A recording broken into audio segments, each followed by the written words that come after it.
morning, first grade, and welcome to your first Friday of the school year.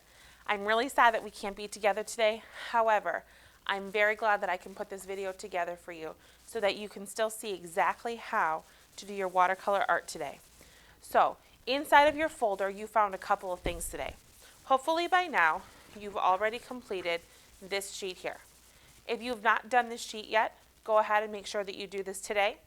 You are going to color in the pictures of our characters from the Bible story, and then you will cut it out. When you cut out this paper, please make sure that you are cutting it along the black lines, and then make sure that you put it in order and give it a little staple. Then you have a book that you can keep for yourself to remind you of our story today. The second thing that you had in your sheet today, in your folder today, was a yellow sheet and a big sheet of construction paper. This construction paper you're actually going to take and open up. See, it's even bigger. Now, what we're going to do is take a look at the directions. Here's what the directions told you to do.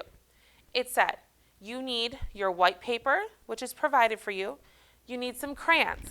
Do you have crayons with you? If not, you'll need to get your crayons out. I grabbed a whole bunch of different colors, but make sure you just choose one color for the words. And that's the only thing you need the crayon for. The other material it says you need are your watercolor paints. Here's your watercolor paints. Okay? Make sure that you have these out because you'll need this for the activity.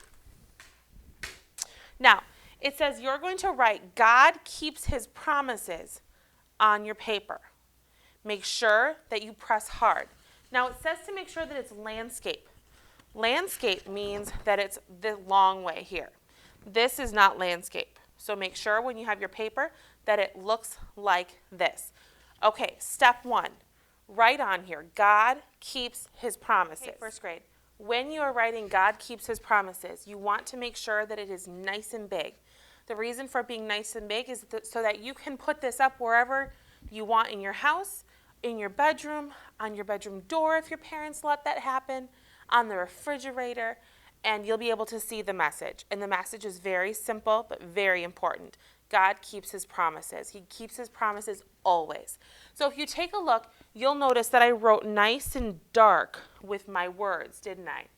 You want to make sure that you are not leaving white space in there, because if you do, then the watercolor won't work correctly.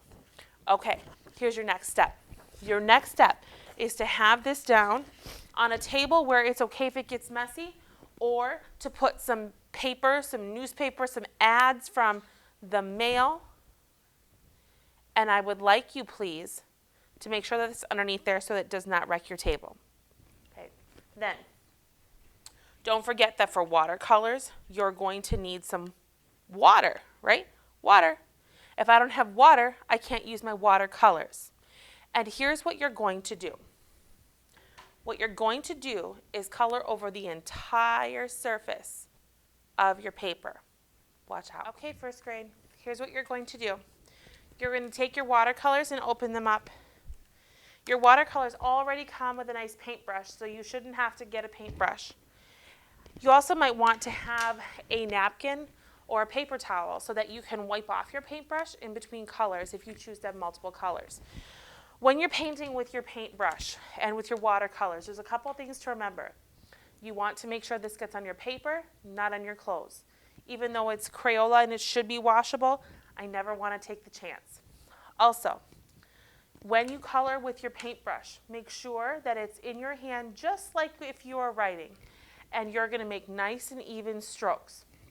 You're going to color this over the entire paper. Also, get your paintbrush nice and wet, and then decide which color you're going to use. I'm going to start with purple. So I'm going to make sure that my purple is nice and wet. And then I'm going to color over the top. Now you will need to re-wet your paintbrush quite a bit, and that's okay. See, I'm using our school table, and I know that I can get my school table cleaned off pretty easily. So I'm not worrying about a piece of paper underneath right now.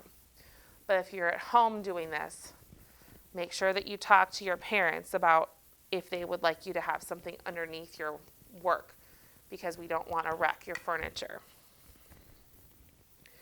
And then you're going to go ahead and you will cover your whole paper.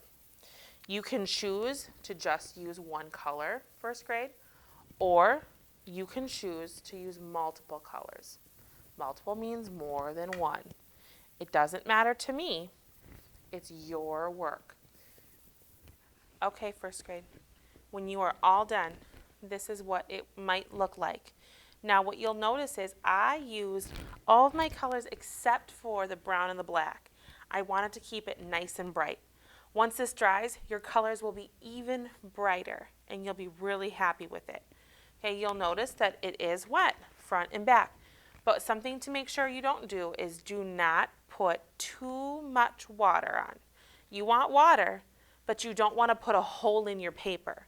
So just be very careful. Don't go over the same spot a ton of times. Once you've gone over it once, let it be. If you realize that you did miss a spot, then you could go back and you could touch up as you need to. But as you can see that after I wrote this, I have my message, God keeps his promises, and I have beautiful watercolor around it. You don't have to use as many colors as I did. I'm going to say that again. You don't have to use as many colors as I did. You can, but you don't have to. If you want to just stick with one or two colors, that's okay. Do what makes you happy. I would maybe try to stick away from a lot of the brown and black because you don't want to cover up your words. You want to still make sure that it's bright around you. So this is my final project, my final work. I'm going to let this sit and dry. After mine is dry, then I would go ahead, I'd look on that yellow sheet of paper that I gave you to your parents and to you, and go ahead and text in my phone number, take a picture of yourself with your picture, have your parents send me the picture. That shows that you were in school today. Have a wonderful weekend. And